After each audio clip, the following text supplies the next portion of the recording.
आहे. गेल्या व्हिडिओमध्ये आपण हे आर्यवर्कचे प्रकार पाहिले. ह्या व्हिडिओमध्ये आपण मेन आर्यवर्क शिकण्यासाठी स्टार्ट करणार आहोत. सर्वात अगोदर आपण हँडवर्कमध्ये असणारी चेन स्टिच ही कशी करायची हे पाहणार आहोत. ही आर्यवर्क स्टार्ट करण्या अगोदर आपण एका स्केलने अशी एकदम सरळ लाईन काढून घ्यायची. ती अशा पद्धतीने मी ही सरळ लाईन काढून घेतली. जे आपली ग्लास पेन्सिल आपण वापर करण्यासाठी त्या ग्लास पेन्सिलने आणि स्केलच्या साह्याने. आता आपण शिकणार आहोत चेन.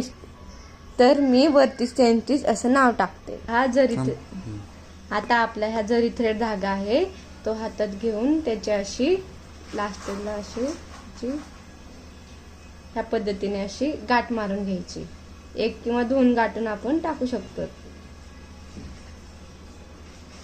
हा जरी थ्रेड धागा उचलायचा आपल्या स्टँडच्या खाली ह्या अशा पद्धतीने खाली टाकायचा आणि जो आपण गाठ मारले ते असं पकडायचं हातामध्ये खालीच्या साह्याने. आणि आपली जी आरी वापरणार आपण बेसिक जे धागा ह्याचं टोक पाहून बरोबर असं टाकायचं आणि हा धागा खालच्या साह्याने जो आपण घेतलाय पकडलाय तो असा वरी काढून घ्यायचा.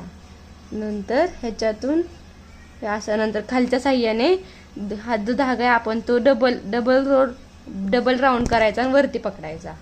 नंतर तशीच प्रोसेस परत हे धागा घ्यायचा अशी साईडने खालनं डबल राऊंड मारायचा आपण आर्यवर्कच्या बेसिक सोयीला आणि तर वरती वाढायचं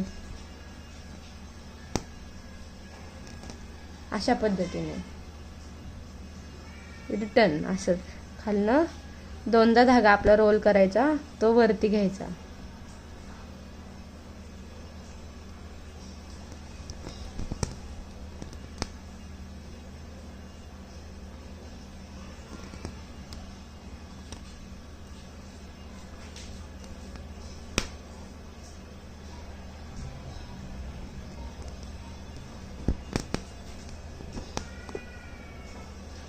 हे सारखं सतत प्रॅक्टिसने होत जातं.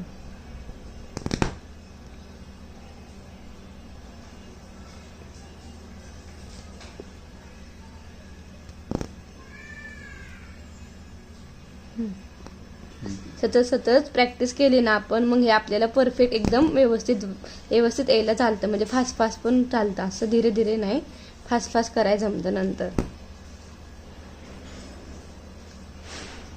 हे पकडून हे आपले धागा हे असं ह्यातनं बाहेर काढायचं. आता आपलं एंड नॉट टाकायची आपल्याला.